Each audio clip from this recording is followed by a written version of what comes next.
14ই ফেব্রুয়ারি আপনারা জানেন Valentine's day, এবং আজ থেকে 3 বছর আগে 2020 সালে আমরা একটা খবর আপনাদেরকে দেখিয়েছিলাম। সেই ব্যক্তি, সেই শিল্পী আমরা বলতে পারি, সেই অজ্ঞাত পরিচয় শিল্পী 3 বছর পর আজকে আবার ঠিক ভ্যালেন্টাইন্স ডের আগেই হাজির হয়েছে ডানকুনিতে। প্রথমত আমি যে হাতের কাজ সেটা একবার দেখাবো। এই যে চামুন্ডা মন্দির, তার পাশেই দেখতে পাচ্ছেন খুব সুন্দর তার হাতের শিল্পকলা, তার নিজের হাত দিয়ে সুন্দর সুন্দর ছবি তিনি এখানে এঁকেছেন। দেখতে পাচ্ছেন ছবি যেমন এঁকেছেন, পাশাপাশি বেশ কিছু কথা তিনি লিখেছেন যেগুলো কিন্তু হৃদয় স্পর্শ করবে। এবং তার যে এই যে ছবি আঁকা, সেগুলো কিন্তু কোনো রকম রং বা কোনো পেইন্ট এরকম কিছু নয়, একেবারে যে ইট রয়েছে, গাছের পাতা রয়েছে, এই সমস্ত জিনিস দিয়ে তিনি এই যে তার শিল্পকলা সেটা কিন্তু তুলে ধরেছে। কয়েকটা লাইন আমি আপনাদেরকে পড়ে শোনাই। এমন জীবন তুমি করিবে গঠন, মরিবে মরণে হাসিবে তুমি, কাঁদিবে ভুবন। এইরকম খুব সুন্দর সুন্দর কবিতা তার লেখা রয়েছে। এখানে আমরা দেখতে পাচ্ছি ভব ঘুরে মন ঠিক হয়ে আর কোথাও থাকে না, পথ চলতে চলতে খাবার দাবার সমস্যা যদি হয়, কারো মন চাই কিছু হেল্প করবে, তার অর্থাৎ তার যে সহযোগিতা করার বিষয় সেটা তিনি লিখেছেন। পাশে অনিল বাড়ি তার লিখেছে, মেদিনীপুরে তার বাড়ি ছিল, এরকমও তিনি এই লেখার মধ্য দিয়ে বলতে চেয়েছেন। তিনি একটা অনুরোধ করেছেন যে নেট একটা তামাশা জায়গা, এগুলো নেটে ছড়াছড়ি করবেন না, অনুরোধ করেছেন। যাই হোক, তো তিনি এভাবেই কিন্তু এত সুন্দর শিল্পকলা তিনি করে আসছেন, এবং সেই শিল্পকলা দেখতে অনেকে ভিড় করছেন। আমি একটু কাকুর সাথে কথা বলি। কাকু, কেমন কি দেখছেন এখানে? ভালো, খুব হাতের কাজ কেমন? খুব সুন্দর কাজ হচ্ছে।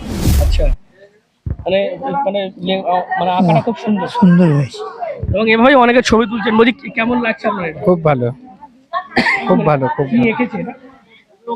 বাস্তব জীবনের এ থেকে বোঝা যায় অনেক কিছু, এবং মানুষকে বাস্তব তার জীবন ধারণার পক্ষে এ থেকে অনেকে শিক্ষা নিতে পারবে। এরকম অনেক দেখতে পাচ্ছি আমরা, এরকম ছবি তিনি এঁকেছেন, অনেকে মানুষ আসছে ছবি তুলছে। কেমন লাগছে?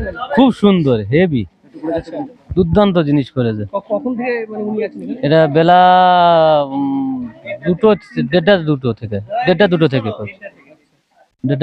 করছে। মানে হাতের খুব অসম্ভব, অসম্ভব, অসাধারণ। বুঝতে পেরেছেন, অনেকে যারা রয়েছেন তারা বলছেন যে অসাধারণ তার শিল্পকলা। এবং আমি এখানে অনেক স্টুডেন্ট আছে, তাদের সাথে কথা বলি। তোমরা মনে পড়ছে?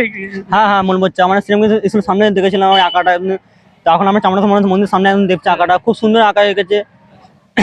তো বলবো এই আঁকাটা খুব সুন্দরই, আমাদের ঠিক 3 বছর আগে আমাদের শ্রীরামকৃষ্ণের সামনে দেখেছিলাম একদমই। তো খুব আঁকাটা খুব সুন্দর লাগছে আমাদের দেখতে একদম। তোমার কেমন লাগছে? আমারও খুব সুন্দর লাগছে, মানে শ্রীরামকৃষ্ণ সেম আঁকাটাই ওইখানে দেখেছিলাম, এখন সেই আঁকাটা এখানেও দেখতে পাচ্ছি, খুব সুন্দরই লাগছে। মানে 3 বছর আগে সেই আঁকাটা দেখেছিলাম আমরা ওইখানে, সেই এখন এই আঁকাটা এখানে ভালো লাগছে বেশ। রাস্তার একদম ভালো সামনে আছে, পজিশনটাও খুব ভালো লাগে, সুন্দর লাগছে আঁকাটা। বুঝতেই পারছেন, যারা রয়েছেন তারা বলছেন যে অপূর্ব সুন্দর এরকম আঁকা, এবং চামুন্ডা মন্দিরের পাশেই এই যে ব্যক্তি তিনি রয়েছেন। এবং আজ থেকে 3 বছর আগে আপনাদের মনে পড়বে সেই কথা আমরা দেখিয়েছিলাম, এবং তার যে শিল্পকলা সেটা তুলে ধরেছিলাম। ঠিক 3 বছর পর আবারও একেবারে ভ্যালেন্টাইন্স ডের আগে সেই অজ্ঞাত পরিচয় শিল্পী তিনি হাজির হয়েছেন ডানকুনিতে। কি বলবেন আপনারা এই বিষয় নিয়ে? অবশ্যই কমেন্ট করেন কমেন্ট বক্সে। এরকম আরও খবর পেতে নজর রাখবেন ডিএনএন বাংলায়। ডিএনএন বাংলা, সবার মনে সবার ফোনে।